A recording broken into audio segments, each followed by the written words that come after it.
Hello students, कैसे हो आप सब। मेरा नाम है दीपक और आप देख रहे हो हमारा छोटा सा चैनल साइंटिया फिजिका। तो आज हम करने वाले हैं resolution of vector. Resolution of vector बहुत इंपॉर्टेंट टॉपिक है वेक्टर में, बिकॉज ये वेक्टर अलजेब्रा को बहुत इजी कर देता है। ठीक है, तो हम सीखेंगे कैसे ये वेक्टर अलजेब्रा को हमारे लिए बहुत इजी करता है। ठीक है, तो पहले हम इसकी डेफिनेशन देखते हैं। तो रेजोल्यूशन ऑफ वेक्टर जो है वो हमें बोलता है कि हम किसी भी वेक्टर को कुछ छोटे वेक्टर्स में स्प्लिट कर सकते हैं। ठीक है, कंडीशन यही है, जिन वेक्टर्स में हमने स्प्लिट किया है किसी एक वेक्टर को, वो मिलके मुझे दोबारा वो बड़े वाला वेक्टर दे दे। ठीक है, तो हम इस एग्जांपल से समझेंगे एक। तो मान लीजिए मेरे पास एक नंबर है 10। ठीक है, तो नंबर को आप किसी भी दो डिजिट्स में बांट सकते हो ना, जैसे 2 + 8, ठीक है, 5 + 5, 6 + 4। ठीक है, तो आप किन्हीं दो डिजिट्स में बांट सकते हो। कंडीशन यही थी कि दो डिजिट्स जो है वो प्लस होके मुझे दोबारा 10 दे दें। ठीक है, तो ऐसे कितने पेयर्स बन सकते हैं? ऐसे इनफाइनाइट पेयर्स बन सकते हैं। ठीक है, जो मुझे 10 देंगे दोबारा। तो आप कहोगे इनफाइनाइट कैसे बन सकते हैं? तो 2 पॉइंट, अगर मैं यहाँ पे लिखूं 2.5 + 7.5, ठीक है, ऐसे पॉइंट्स में कितने सारे पॉइंट नंबर्स आ जाएंगे, तो इनफाइनाइट नंबर्स नहीं बनेंगे। ठीक है, इनफाइनाइट नंबर बनेंगे ना। ठीक है, इसलिए हम किसी भी नंबर को इनफाइनाइट पेयर्स में लिख सकते हैं और हर एक पेयर जो है वो यूनिक होता है। ठीक है, वैसे ही हम किसी भी वेक्टर को किन्हीं दो स्मॉल वेक्टर्स में के कॉम्बिनेशन में लिख सकते हैं। ठीक है, और ये कॉम्बिनेशन इनफाइनाइट हो सकते हैं। ठीक है, और हर एक जो पेयर है वो यूनिक पेयर होगा। ठीक है, तो इसे हम ग्राफिकली भी समझ लेते हैं। तो ग्राफिकली देखिए, तो ट्रायंगुलर लॉ पढ़ा था मैंने। तो ट्रायंगुलर लॉ में क्या सीखा था कि अगर मेरे पास ए वेक्टर है और ये बी वेक्टर है, ठीक है, ये मुझे आर वेक्टर देगा। ठीक है, तो आर वेक्टर क्या बोलता है कि ये ए + बी का सम बताता है मुझे। तो बेसिकली हमने क्या किया है, आर वेक्टर को दो वेक्टर्स में लिख दिया है, दो वेक्टर को में स्प्लिट कर दिया है। ठीक है, तो ये प्रूफ है ना हमारा जो रेजोल्यूशन ऑफ वेक्टर की डेफिनेशन का। ठीक है, तो ये ग्राफिकल मेथड से ही रेजोल्यूशन ऑफ वेक्टर निकला है। ठीक है, तो आप बोलोगे कि रेजोल्यूशन ऑफ वेक्टर की मुझे क्या जरूरत पड़ गई। तो देखिए, इसकी भी एग्जांपल से हम समझते हैं। तो मान लीजिए मेरे पास एक सरफेस है और यहाँ पे मेरे पास एक ब्लॉक है। ठीक है, तो मैं ब्लॉक को फोर्स लगाता हूं। ठीक है, तो ये जब मैं फोर्स लगाता हूं 2 सेकेंड्स के लिए, मान लीजिए 10 न्यूटन में फोर्स लगाता हूं। ठीक है, तो वो ब्लॉक जो है वो स्लाइड होके यहां आ जाता है इस पोजीशन पे। ठीक है, तो मान लीजिए एस डिस्टेंस जो है ब्लॉक स्लाइड किया। ठीक है, अभी सेकेंड केस लेते हैं। तो मान लीजिए सेम ब्लॉक है और सेम 10 न्यूटन फोर्स जो है वो मैं अभी किसी एंगल पे लगाता हूं। ठीक है, थीटा एंगल पे। अभी जो ब्लॉक है वो कम मूव करता है, मान लीजिए एस डैश डिस्टेंस मूव करता है। तो मैं देखता हूं जो एस है वो एस डैश से बड़ा है, जबकि मैंने फोर्स सेम लगाई, ब्लॉक सेम थे। ठीक है, तो जो डिस्टेंस कवर किया ब्लॉक ने वो कम क्यों किया? ठीक है, तो हमने देखा कि जब हम फोर्स को किसी एंगल पे ले जाते हैं, ठीक है, तो क्या होता है, ब्लॉक जो है वो एक्स डायरेक्शन में मूव कर रहा था, तो फोर्स जो है उसकी डायरेक्शन एक्स डायरेक्शन में नहीं थी, वो एक्स से एक एंगल पे था। ठीक है, जिसकी वजह से फोर्स का इफेक्ट जो है वो एक्स डायरेक्शन में कम हो गया। ठीक है, तो रेजोल्यूशन क्या बोलती है?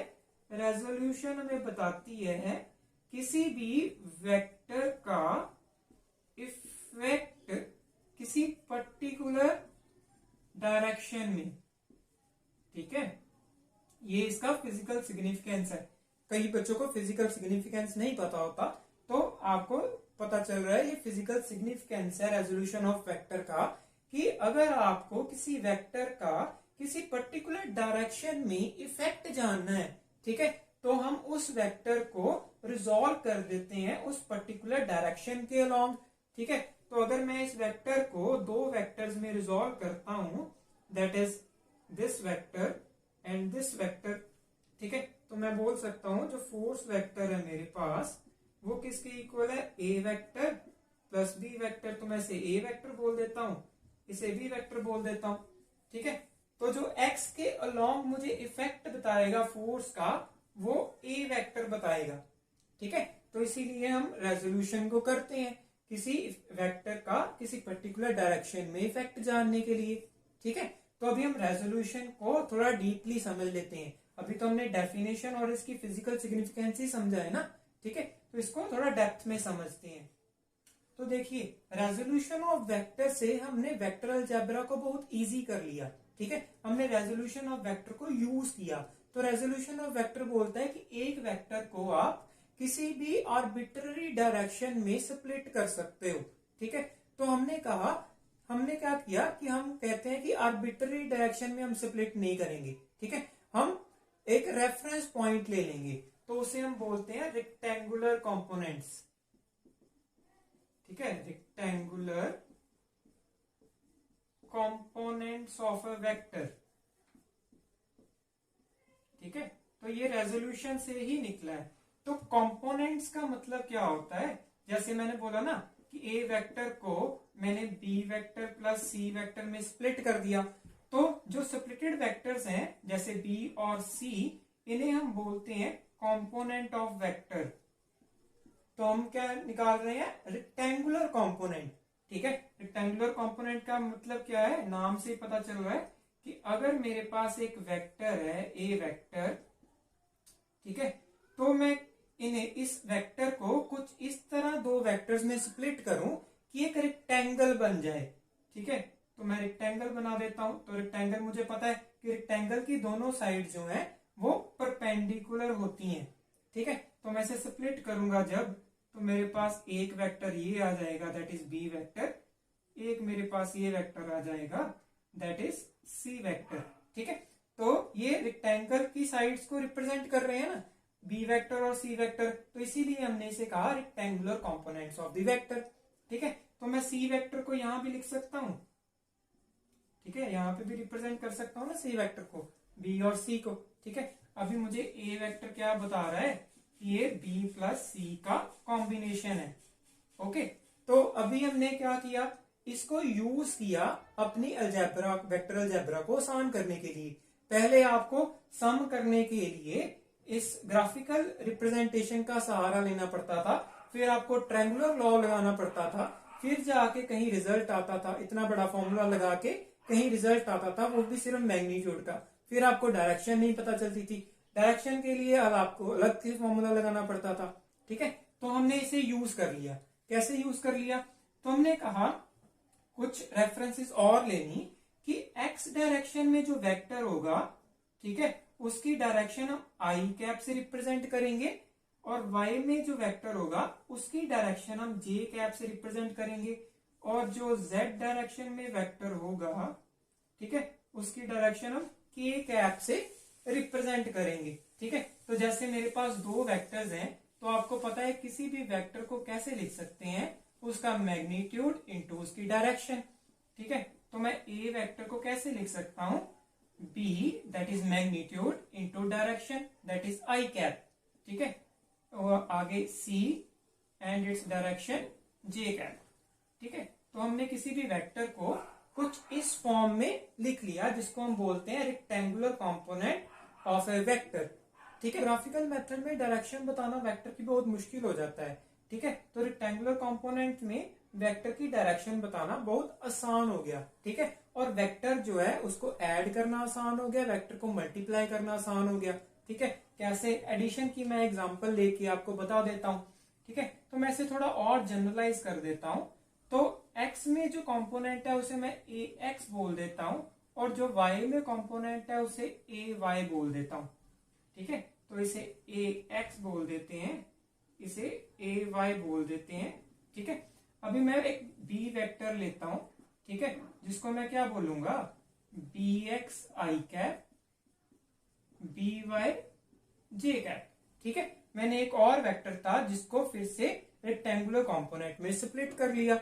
ठीक है, अभी मुझे अगर ऐड करना है ए प्लस बी वेक्टर को, ठीक है। तो मुझे ग्राफिकल रिप्रेजेंटेशन की जरूरत नहीं पड़ेगी अभी, ठीक है। अभी मैं डायरेक्टली मैथमेटिकली ही ऐड कर सकता हूँ सिंपली, ठीक है। क्या करूंगा, एक्स डायरेक्शन वाले वेक्टर्स को ऐड कर लूंगा, आई कैप को प्लस कर लूंगा, तो मेरे पास क्या आएगा, ए एक्स बी एक्स आई कैप, ठीक है, plus A Y plus B Y J cap, ठीक है। तो ऐसे रेक्टेंगुलर कंपोनेंट से सम करना, सब्ट्रैक्ट करना, मल्टीप्लिकेशन करना दो वेक्टर्स की बहुत इजी हो गया। अभी हमें लंबे चौड़े ग्राफिकल मेथड्स की जरूरत नहीं पड़ेगी, ठीक है। अगर दो वेक्टर्स हो तो अब तो आप ग्राफिकल इजी से सॉल्व कर सकते हो ग्राफिकल मेथड से, बट 2 से ज्यादा वेक्टर्स हो जाए, 10 वेक्टर्स हो जाए, ठीक है, तो ग्राफिकल मेथड बहुत लेंथी हो जाता है, ठीक है। और ये मेथड जो है बहुत इजी है।